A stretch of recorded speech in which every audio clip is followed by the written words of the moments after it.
when the Sandinistas, a Marxist fighting force, tries to take over Nicaragua, the locals have two choices: join them or die. But is it possible there was a third choice? Is it possible that some villages decided to use black magic to protect their people, no matter the cost? And then we go hiking and enjoy the great outdoors, breathe in that fresh mountain air, and lay down on a pile of leaves or grass or whatever campers lay on, sleeping bags probably. But this isn't just going to be any old camping trip, no. Because once the sun sets and darkness covers the forest, something unusual happens.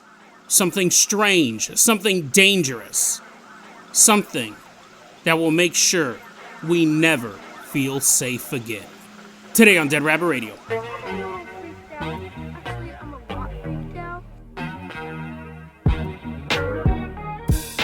Hey everyone, welcome back to another episode of Dead Rabbit Radio. I'm your host, Jason Carpenter. I'm having a great day. I hope you guys are having a great day too. I hope you guys are having tons of fun doing whatever you're doing. We got a ton of stuff to cover today, so first off, running into Dead Rabbit Radio Command. Everyone get on your feet and give it up for Conspirasam. Woohoo, yeah, he's all, no, I don't want to come back, man. Every time he's shown up for an episode recently, we've made a stop over at Epstein Island. He's done with that. Luckily, so am I. We don't have any Epstein stuff to talk about this episode. Conspirasam, longtime supporter of the show, recently shared their Spotify Wrapped, letting the world know how much he enjoys Dead Rabbit Radio. That is why he is going to be our captain or pilot this episode. If you guys can't support the show financially through the merch store or the Patreon, I understand. I really, really do. Just do what Conspirasam did. Tell your friends, tell your family, tell everyone you know. Dead Rabbit Radio is your favorite paranormal show. That is how you can help the show grow. Conspirasam also has a YouTube channel where he covers conspiracies and a lot of good content on there. So make sure to check out, give him a sub, and watch his videos. He's got a lot of good stuff going on out there. I don't know if he's covering the Epstein cases. I don't know. I kind of covered it enough just hanging out with you, Jason.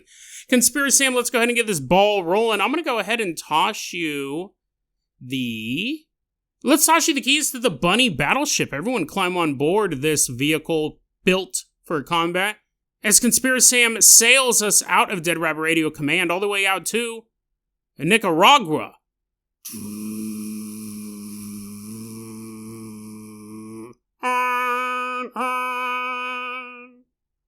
All aboard? Wait, I thought we were already on board. The ship left without us. Hey, come back, Conspirasam. All aboard. We're headed all the way down to Nicaragua. Now, actually, before we get there, let's stop at Epstein Island along the way. No, I'm just joking. I probably shouldn't even make jokes about that. But I know we've just delved into Epstein content every episode recently. We're not going to Epstein Island today. We're headed to Nicaragua. Now, I understand, listen, a lot of the words I mispronounce, I don't know I'm mispronouncing them. I understand that I'm mispronouncing Nicaragua, but that's not my fault. I was born that way. I have a tiny tongue. I have short legs and a tiny tongue.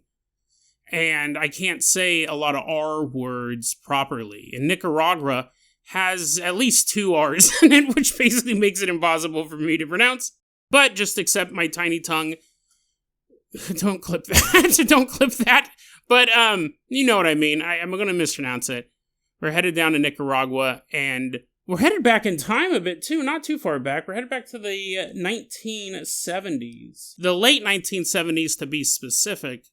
We show up in Nicaragua. We're just kind of walking around. And it's not a great time to be chilling there. Definitely not a good time to be a tourist.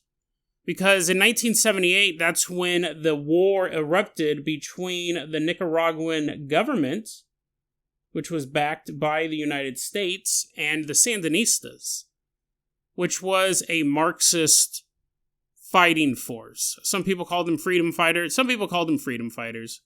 Some people called them terrorists or insurgents.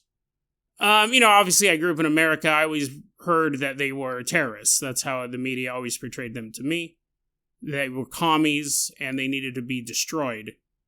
But, I be honest, I haven't delved too much into the Sandinistas. I just know what I know from being a kid and watching the news in the 80s, and they were definitely I'll tell you what I was told, a very violent force that was trying to take over the country, and America trying to stop the domino effect of communism and Marxism and socialism, backed basically anyone who was anti those things.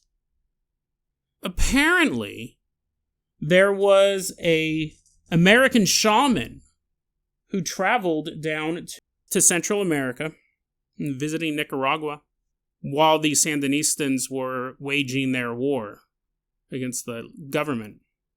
And very often the Sandinistas would come into these villages and they would say, hey, you're either on our side or with the government, and if you're with the government, you're an enemy, we're just going to kill all you people.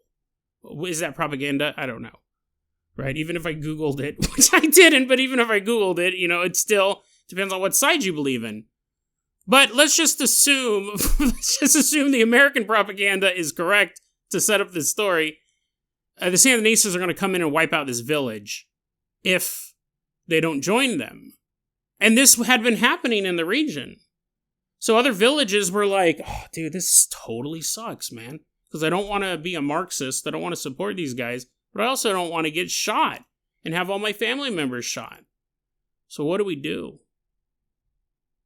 Most villages didn't have a chance. You would hope that the Sandinistas never came to your village in the first place. But if they showed up, you had to choose. Now, if you choose to back the Sandinistas, the Nicaraguan government would have no problem labeling you enemy combatants and destroying you as well. So you're kind of stuck. Who got to you first? Who do you think could protect you the most? Well, a couple villages figured out, I don't trust the government, the official government backed by the U.S., and I don't trust the Sandinistas. What I do trust is the powers of the old world, the abilities of my ancestors. I trust that. It has outlived both of these political organizations, and it will outlast every government on the planet. The old ways. So they decide to get some help not from the barrel of the gun, but from the powers of the shaman. What happened was this. This is reported. This story was told by Kat Hansen on YouTube. She's a Choctaw medicine woman. And I found out about it because there's a man online going by the username Cashanova007 who's been doing a lot of research into these stories as well. So thank you, Cashanova. It was very, very nice. I asked him some follow-up questions, and he's been very helpful. But basically, to cut to the chase, these villagers in this area had all banded together to pay these local shamans to protect the villages. And the shamans used probably the best way to do it. Not a spell. I mean, you could probably cast a spell to make the village invisible, but then what if someone left and they couldn't find their way back? They're like, hey, I left my car keys in my house. And my car. Not in my house, but I left it in the village. I'm trapped. No, you couldn't do that. Well, maybe they could do that, but they didn't do that. They did something admittedly cooler, but not great. Actually, now I think you're going to be like, oh man, this reminds me of those last two episodes. Okay, I didn't think about that. But anyways, these shaman, what they do is they go, I tell you what, man, we're going to protect you guys. We're going to summon 2 giants. Villagers are like, what? I remember my grandpa telling me about giants living around here, but I didn't really believe him. And the shamans go, no, you should have believed your grandpa. You should have, because there are giants around here. They live in a local cave system, and they're ready for war. These guys love that type of stuff. They love killing people. So what we're going to do is, as shamans, we're going to cast this spell that's going to mind control the giants. The giants will then fight the Sandinistas, and they'll protect the villages. The villagers are like, oh, that sounds kind of, insane. Why just make everyone invisible? The shaman's like, this is easier. Well, kind of. We're going to mind control the giants. They'll come out, they'll kill the Sandinistas. And I'll tell you this, it'll only be once or twice these giants have to fight the Sandinistas, because eventually word will get out that this area is protected by giants. So they'll just stop even coming. They might as well be invisible. And you can find your car keys. So the villagers decided, yeah, let's try that. So these two giants were enlisted to be part of this fight. What's interesting to me, let me say this real quick. When I think of a giant, I think like 20, 30 feet tall. I think of like fee-fi-fo-fum giants. Now, they're not these type of giants. They're like normal giants. They're a little disappointing, right? We covered one story where there was a giant walking around El Salvador, and it was like so big his loincloth was over the treetops. So everyone out for a hike that day got a really weird view. They're like, what? 2 moons? Ah! You're like, what was his balls? Ever seen his balls? But anyways, no, these are like just giant humans. So 10 feet, 15 feet tall. You sound a little disappointed. They're giants and they're about to fight soldiers. I just thought they'd be bigger. But anyways, these giants show up. There's 2 of them. And everyone who saw these giants said they appeared to be in some sort of trance. Which would make sense because they're being mind controlled. These giants carried around these 8-foot-long spears. And each spear, like the arrowhead itself, was about 1.5 feet in length and 8 inches wide. So, I mean, like, it would easily kill any human. You even, like, poked with it, even if you're just like, poke. You're all, your guts are spilling out. That's a giant spear.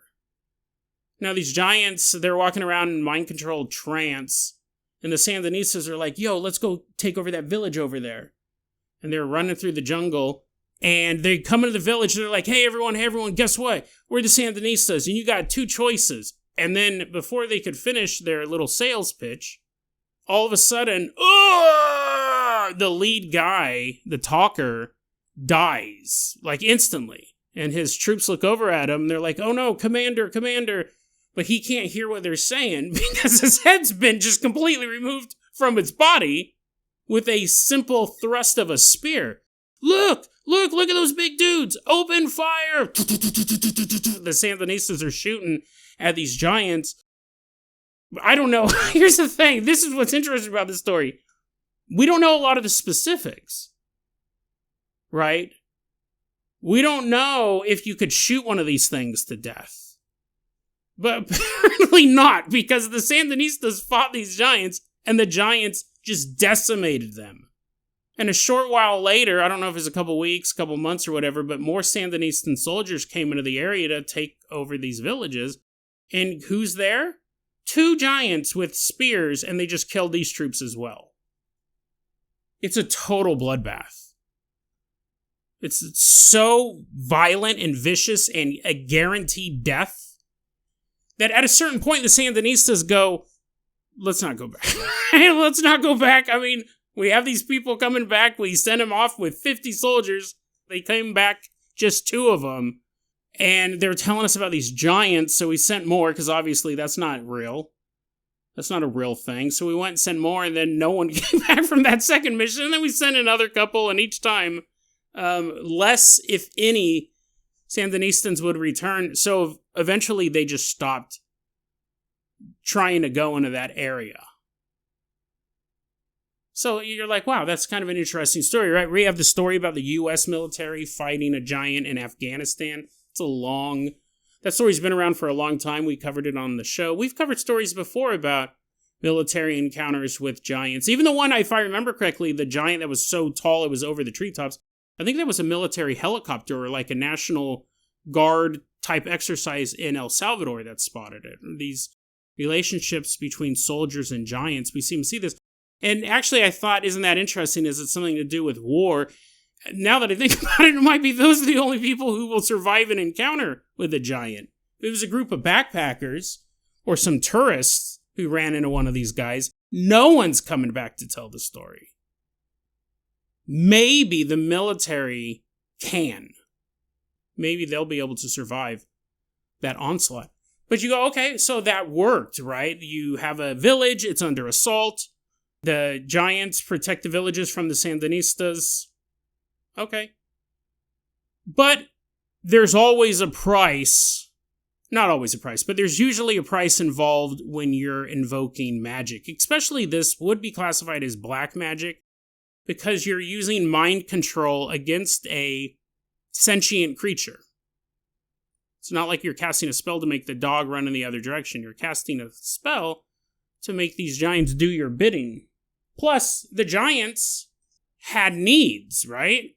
They're huge, they're large and in charge, so they probably got to eat a lot of protein. And I don't know what the main crop is of El Salvador. Bananas? Pears? I don't know. But a giant needs more than bananas or pears or palm leaves or whatever comes from there. They need protein. They need meat. So the deal was this. The shaman said, hey, listen, we can summon these giants. They'll protect your area. They'll protect all of these villages. But every 3 months, to keep this spell going and to keep the giants healthy and ready for combat, and also I think just because it's black magic and it requires a horrible sacrifice, the shaman said these giants will protect the area, but every 3 months, you're going to have to feed both of them a couple of live babies. You're like, damn it, Jason, can you go, well, I don't know, one episode where you don't involve babies getting eaten? I didn't think about it, honestly. I didn't think that we were going to go on a baby eating streak lately. 3 episodes in a row. That wasn't my intention, but yeah. And the villagers said, okay, we're going to have to do it. We'll feed them live babies if they'll protect our villages. And the giants held up their end of the bargain, so the villagers held up their end of the bargain. And they delivered live children to the giants. And I don't know if they stood around and watched them devour the babies. It's interesting to note, like, that is doable if you had a couple different villages. If it was just one, like, how old does the baby get before he's like, nah, I don't eat a 5-year-old. It has to be like 4 and under. But see, every 3 months would give you a shot, right? So if you had a village, if you had a couple villages, you're like, Jason, please don't do the math. I know what you're going to say. Just skip it. Let's say there was 4 villages and you had to feed these giants babies every 3 months. You could say, okay, village A, you start getting your women pregnant now. So village B, you give up your babies. And then village A, start getting your women pregnant now. Our women are currently pregnant. In this other village, I don't know, get your women pregnant some soon or whatever. So we'll have a rotating supply of fresh babies to feed these giants. Because this was not a 3-month-long operation. The War of the Sandinistas lasted looking it up, it lasted 18 years. Now, at a certain point, the Sandinistas stopped visiting that part of Nicaragua. But it wasn't after just one bad afternoon. They kept sending troops there, so they had to keep the giants around, and then you kept feeding them babies. And then you would have to keep feeding the giants babies long enough, because it's not like you'd be like, oh, they haven't attacked us since 2 p.m. yesterday, no more babies for you. You would say, well, we better keep feeding these giants babies in case the Sandinistas come back. And then I imagine like a year or 2 would pass, and then you go, I guess they're not coming back. Sorry about all those grieving parents who had their babies sacrificed. We just needed to be sure we were safe. It's an interesting story. You know, the shaman, Kat Hansen, says she saw the giants. She saw the giants in that area. She was there. And she asked, dude, what is up with that? Who are those giant guys walking around with those spears? And the locals told her this story.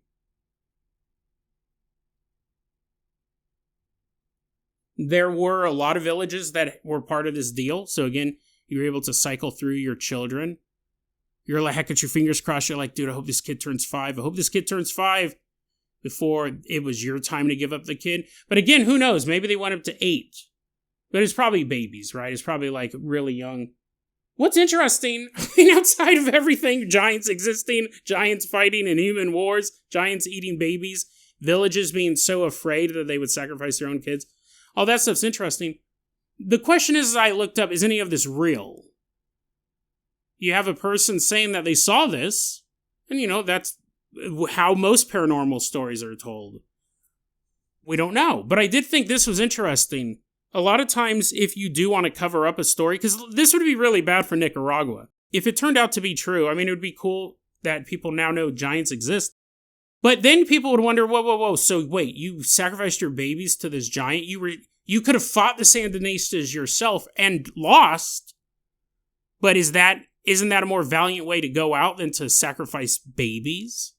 You know, it'd be kind of a big issue in the area if it came out that it was true. Sometimes, like, here's the thing, I found a detail that makes me think the story is real. Because we always go in journalism, we always go over the rule. It's not the crime, it's the cover-up. In this case, the crime was feeding babies, so it is the crime. But if I didn't find one detail, I'd go, oh, that's it's a local legend. Maybe it's true, maybe it's not. I would have discussed it. Let's move on. However, I found this, and I thought this was really interesting. When you type in Nicaraguan giants, none of these stories pop up. Instead, something pops up every single time. There's a Nicaraguan baseball team called the River Giants, or the Gigantes de Rivas. So they may have named their team that because they love the San Francisco Giants, or they may have named their team that in honor of the Giants who protected that area from the Sandinistas, or they could have named their team that so if you ever tried to research this story, you couldn't find the story, you would just find references to the baseball team. And there's a I know I said I wasn't going to bring up the Epstein stuff, but just 5 minutes. There's a modern day equivalent of that. Recently, I found out that Zoran Mondami, the new mayor of New York, and I think I mentioned this in an early episode, his mom was at a party at Ghislaine Maxwell's house. I think it was in honor of a film she had just directed. She's a film director, Zoran Mondami's mom. And I listen, I'm not even talking politically. I'm not a New Yorker. I really don't care what people vote for in other states. It doesn't affect me. I'm not talking politically. But I remember being like, that's kind of discouraging because I thought Zoran Mondami was like a street level guy. I thought he was just a dude who wanted change. So he ran for office and he won. Kind of like an Alexandria Ocasio-Cortez, which I know it's a Cinderella story. I know she went to really fancy schools, and it's not just that she was a bartender who became a congressman. I know there's more nuance to it, but I thought that Zoran Mondami was an everyman.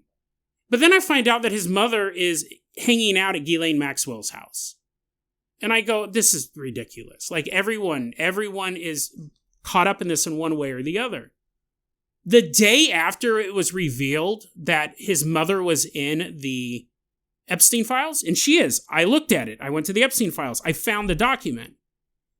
The internet became flooded with stories about fake photoshops between Zoran Mondami and Jeffrey Epstein. If you type in Zoran Mondami, Jeffrey Epstein, all you get is dozens of articles saying it's Photoshop. Zoran Mondami never stood next to Jeffrey Epstein. And because people were coming at me saying, oh, you believe in AI slop? And they were sending me links to that. I go, I never said anything about photographs because I posted a video on it. I go, I never said anything about photographs. I was talking about his mom.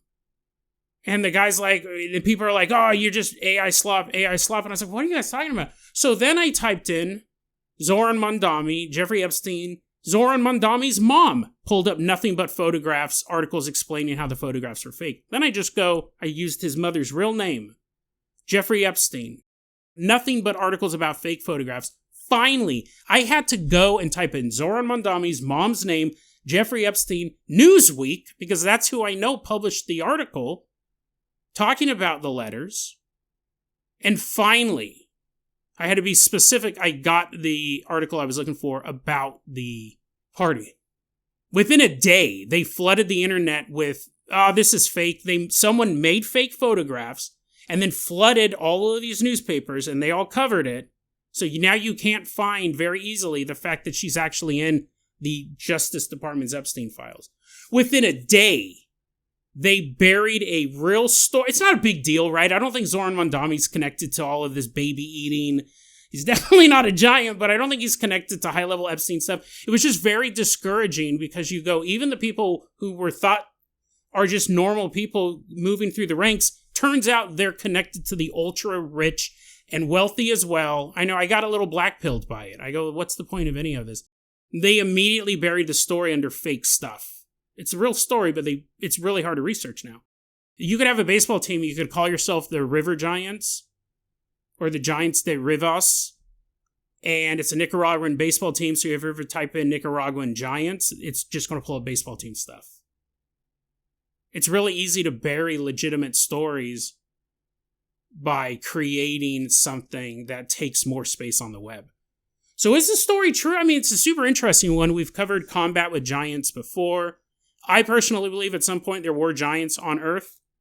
And I believe that it's probably pretty likely that humans existed alongside them. The fact that there's still giants around, that I don't know, makes me a little more... I'm more likely to believe in a Bigfoot than I am that there's giants living in caves. But an interesting story nonetheless.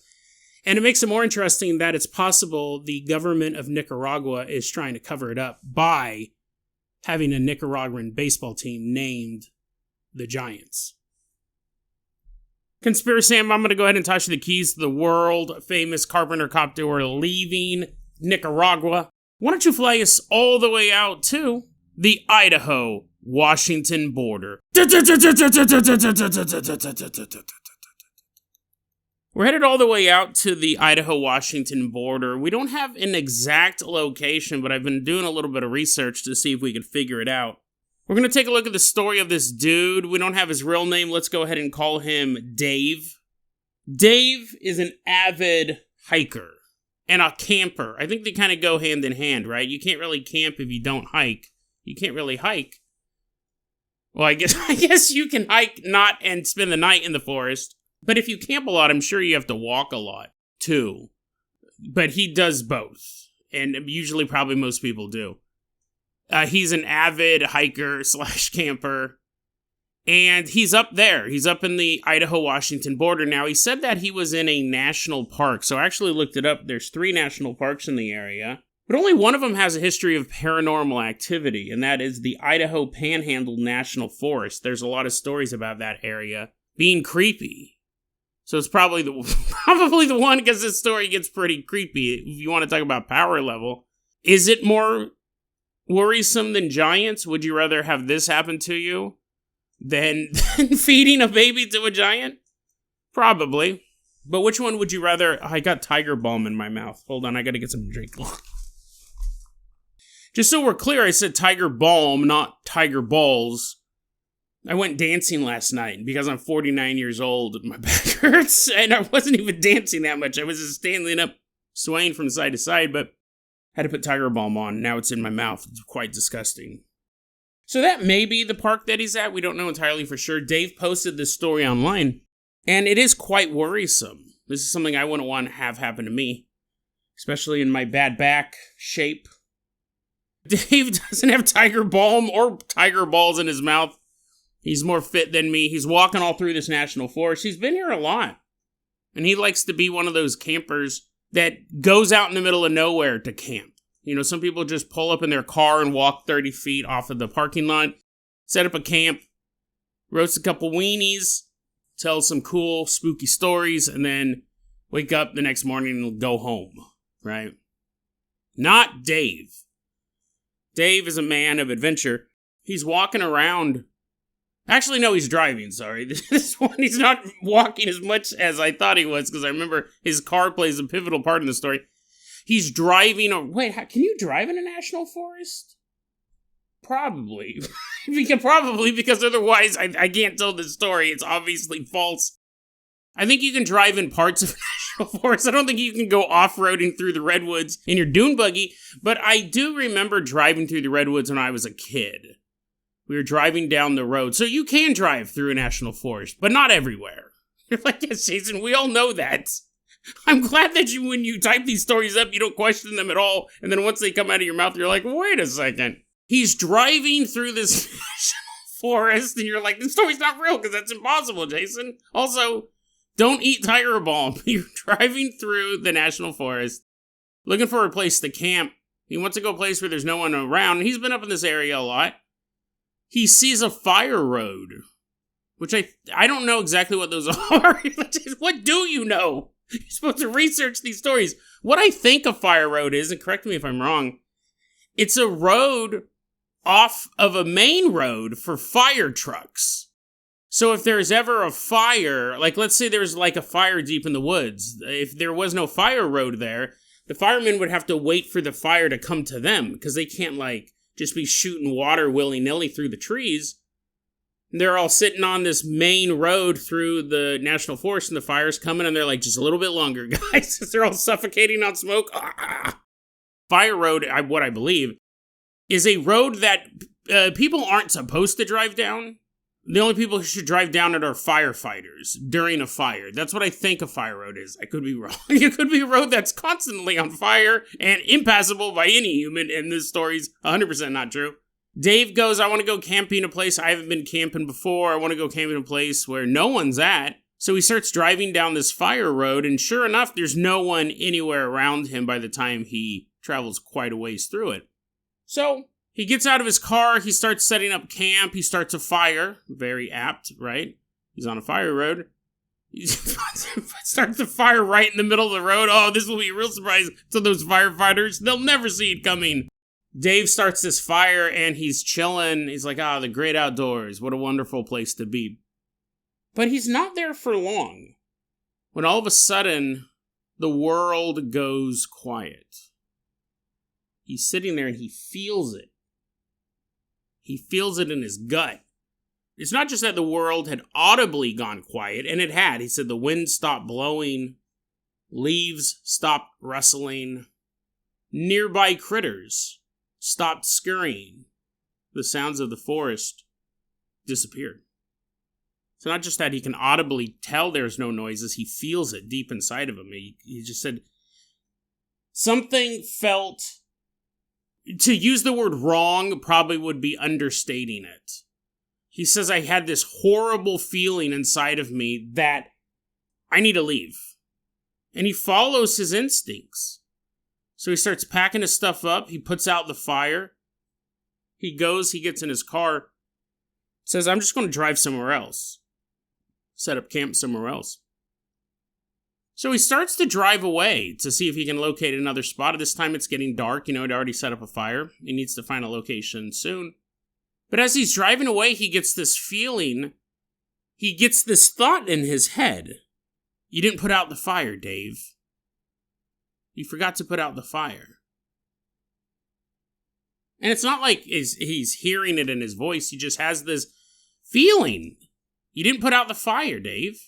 You can't leave a campsite with the fire still going. You got to go put out the fire. And he's driving away and he goes, I know I put out the fire. Why do I feel like I haven't? Why do I have this weird instinct that I left the fire going and I have to turn around to put it out? Because that's the responsible thing to do. Even though he knows for a fact he put out the fire, it's such a nagging thought in him. He turns around and goes back to the original campsite he was at earlier. He pulls up to that campsite, he gets out of his car, he walks over to where he had started that little fire. The fire is out. In fact, he says he walked over and because he wanted to double check that there wasn't something still embering inside, he touched it, and the fire was cold. And then that terrible feeling of dread he initially felt, the feeling that made him leave this campsite in the first place, returns, and it's magnified 100-fold. Something is seriously wrong here. Suddenly, he catches a whiff of something. He said it was a smell that he hadn't necessarily smelled before, but he could identify elements of it. He said it smelled like a mixture of copper and sulfur. He said it wasn't even a smell. I thought this was a very interesting description of this.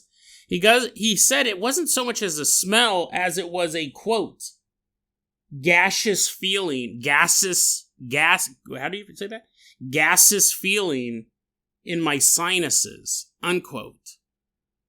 So it's like he could feel the texture of it inside of his nose.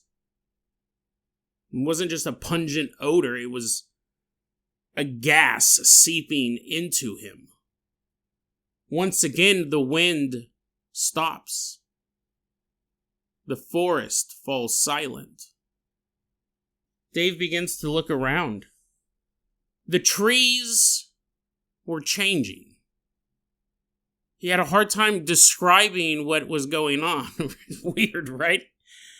He had a hard time describing what was going on. He goes, suddenly the trees looked, quote unquote, weird.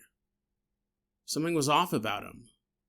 These weren't normal trees. These weren't even the trees that he had seen when he originally came to this campsite. Something changed now. Couldn't say what, couldn't say how. Just that they were weird now. Dave, once again, he's like, I gotta get out of here. I gotta leave. I don't know even why I came back in the first place. I need to leave. He turns and he looks and he sees his car. The safety of the automobile. At the very least, it's steel and glass that'll protect you from many threats. At the most, it's a vehicle that can just leave the area quicker than you ever could. On foot. It's safety. Or as much safety as he would find in this moment. He turns, he looks at his car, and what he sees is his car begins to move away from him. He's standing perfectly still. He's just looking at his vehicle, and it's moving away from him. Not driving. It's still sitting there in the exact same spot where he parked it when he got out to go check on the fire. It's still sitting in the exact same spot, but what he saw was it move further and further from him. Not by any sort of automation. Not by any sort of thing you could really describe in the 3D world. It stayed in the exact location that it was supposed to be in, and yet it was farther away from him, and he's watching it get farther and farther away. Yet it's still on that same patch of land. Truly, physically impossible. Completely impossible. Yet that's what he has seen. At this point, he realizes that is the only way I can possibly survive what's ever going on. I don't know what's happening. I don't feel the eyes of a predator on me. I don't sense a physical threat. It just feels weird. The trees look weird. The smell is weird and it's filling up my nostrils. That car that is moving away from me, even though I can see it's clearly in the same spot, is the only way out. So he breaks into a sprint to a car that is still relatively close to him. It didn't move an inch. Yet for him, it was a distance he had to cover very quickly. So he sprinted towards his car, got inside, started it up, drove down the mountain. Did I say he was on a mountain earlier? I mean, I think usually people go camping in mountains. People often don't go camping in the plains. He begins driving down the mountain, and he drives and drives and drives. He leaves the fire road, gets back on the main road. He basically drives off the mountain into he just pull over and go, oh, I'm going to camp here now. That was a couple miles away. Clearly, I'm safe here. No, he said, I drove fairly far. He got all the way back to civilization. He just slept in his car that night. But it wasn't a peaceful sleep. Because in the middle of the night, around 4 a.m, Dave woke up. He was sleeping in his car, and all of a sudden he wakes up because he can feel his entire car vibrate.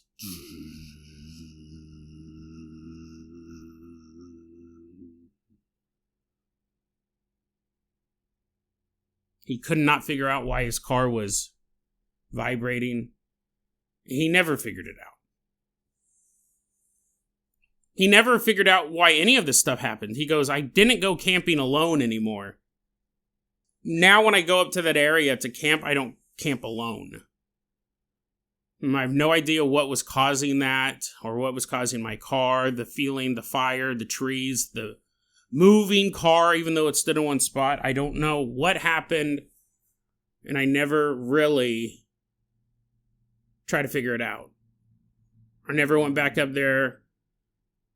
I never tried to replicate it. I just no longer camped in that area alone. And when I read that, I go, I just would have given up camping altogether, right? If something like that happened to me, I'd be like, nah, I'm good. I'm going to take up pickleball or something. This story was posted anonymously on the X-Board. It's a really interesting account. It's funny because because I read so much of this stuff daily to find good stories to tell on this show. Nothing happens through the course of the narrative. If you really think about it, no monster emerges, no portal appears.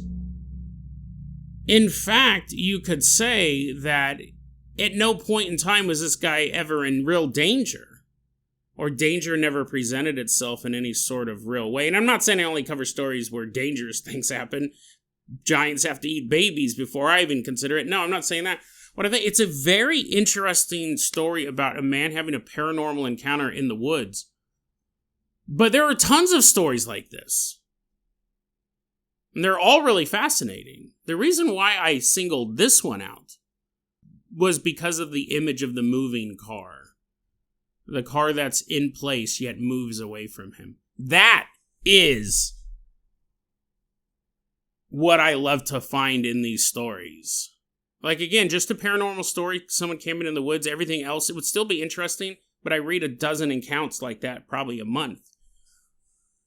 Think about that. It actually it's really hard for our minds to wrap themselves around this image. The car is in the exact same place it's always been, yet it's moving farther away from him. That, first off, that is a threat. That is something distorting reality to the point where I feel it was him. I mean, that was the safest exit for him. That really was his safety. If he got into the car and there was a flesh and blood predator, the car would save him, at least for a time. It was also his getaway vehicle. So by moving it away from him, it's basically removing hope. But because the car didn't move, yet it appears farther and farther away, whatever was doing this, and it could have not been sinister, it could have been a portal, some sort of shift actually happening in the universe. He found himself in between two realities. And instead of it happening instantly, like stepping through a portal or what have you, he's watching the two realities. Because remember, the trees are also, he doesn't watch them turn weird. All of a sudden, they simply are weird. So it's like, is it this multidimensional element going on here? What does make me think that there's a sinisterness to it is the fact that the world goes quiet. That is something we do see in the natural world. When a predator is stalking its prey. If a mountain lion is stalking a hiker, the wind still blows, but other animals will fall quiet. And the person who is the prey, and hopefully gets away, begins to feel this uneasy feeling because they are being stalked by a man-eater. They're being hunted by an animal that will kill them if they don't react, if the human doesn't react in some way. So the idea of other animals falling quiet during these intense moments, these almost literal cat and mouse moments, we see that. But the fact that the wind falls quiet raises it to the level of a supernatural threat. But you also wonder how wind would move through a shift in realities. I know I'm kind of all over the place with this. I'm kind of bouncing back between theories, but I do want to say this too, right? So let's do the moving car, and there's one other thing I want to say. The idea that, I mean, at that point, you are at a power level that I would say is stronger than a giant. If you can actually distort the vision of a human, if you can distort their spatial reasoning, the idea of think about that. Things like that might happen when you're high. You might have that sort of hallucination, or not full hallucination, but just your idea of how close things are and how far things are can be modified.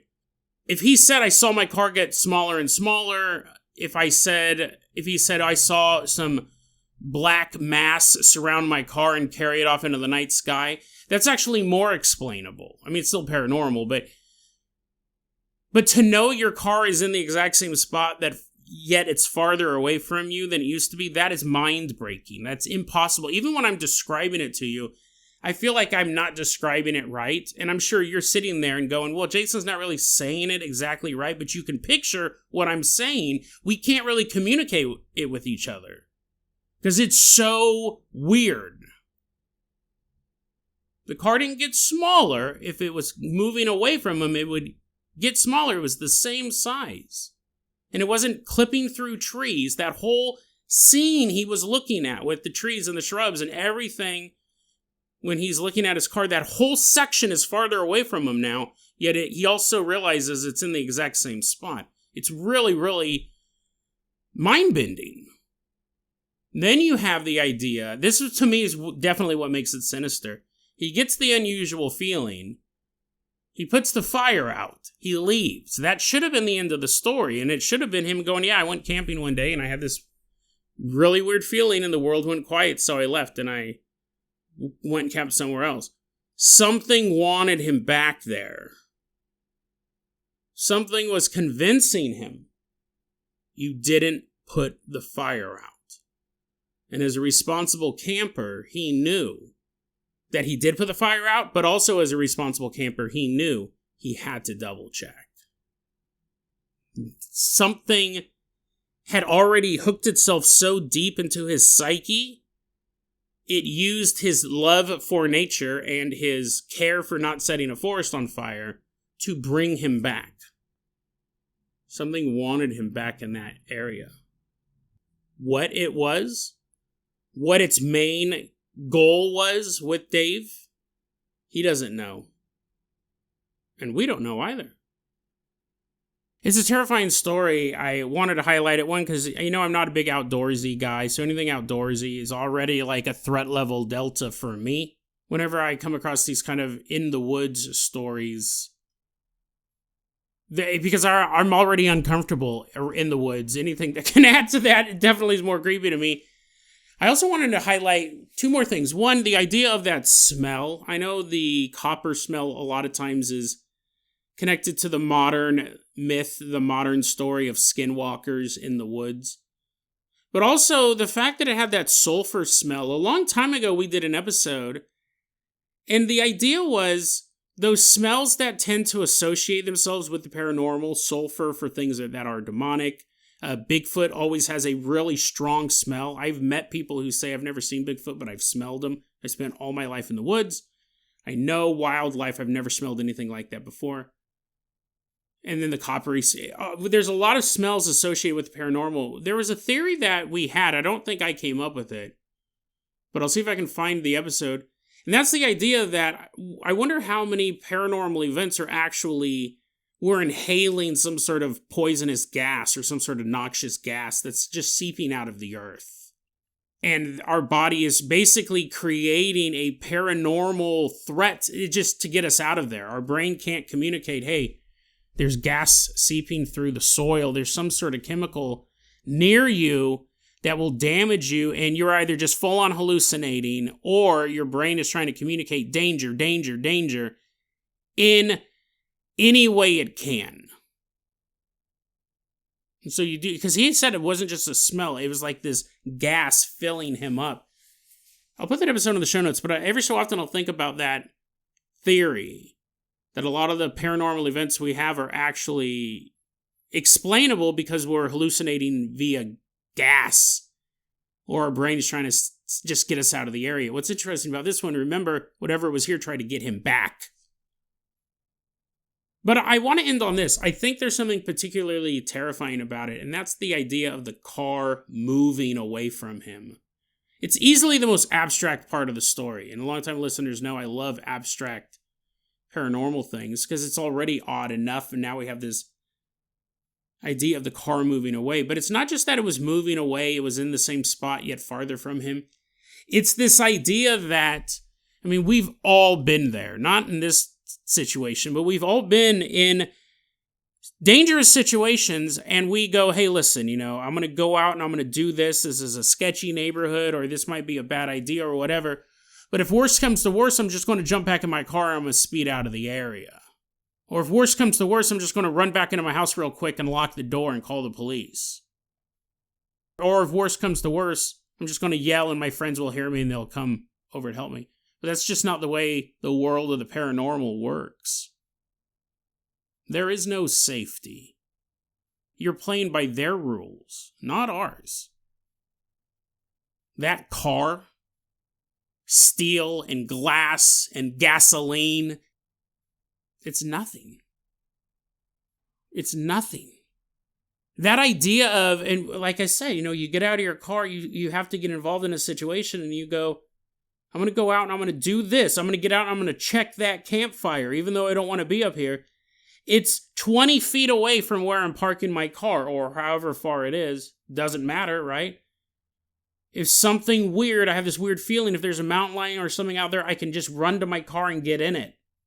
But then when he turns and he looks, his car is moving away from him. There's no safety. You hear a weird noise outside your house. You've been hearing it on and off for the last couple nights. And tonight you go, I'm going to open my door and I'm going to go out there and see if it's kids or whatever. If worst comes to worst, I'm going to just run back into my house. But it's not neighborhood kids. It's a paranormal entity that has been slowly but surely trying to coax you out of your house, out of what you consider safe. But once you're out of the house and you realize the mistake you've made, you turn around, your doorknob's gone, so you can't get in your door, which is now gone. So you can't get in your house, which is now gone. You're in the realm of this hunter now. Nothing is safe. You and your friends go ghost hunting. You've all heard the stories about the house on the edge of town. Long abandoned, yet people still say there are lights there. So you go into the house with your friends. There's 5 of you. Safety in numbers. You all have a flashlight. It's a relatively small house, 2 stories. You're not dumb. You don't split up. You stay as a group, but eventually one of the guys really wants to go around this corner and someone goes, it's not safe over there, Jerry. So you watch him go around the corner. You're too smart to do that. You poke your head through a doorway and look at a room that used to be a nursery.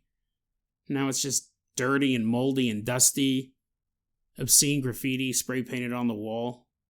You turn and you look and the rest of your friends are standing in the hallway. Jerry's back from around the corner saying, oh, it's really cool up there. But no one believes him. You guys continue to make your way through this house as a group, and you hear something behind you, and you turn around. And just as you're about to say, did you hear that? You realize you're the only one in the house. You don't see your friends. You don't hear them. Neither their obnoxious laughter or even their loud footsteps through the decrepit house. You're the only one there. The only human, at least. You thought there was safety in numbers. You thought you were just standing a foot away from your friend. You were not safe, despite all your precautions. You learned, when it comes to the world of the ghouls and the ghosts, of the demons and the dark entities, of the empty clearings in the woods, in the old abandoned farmhouse. You learned, a little too late, that you are never safe.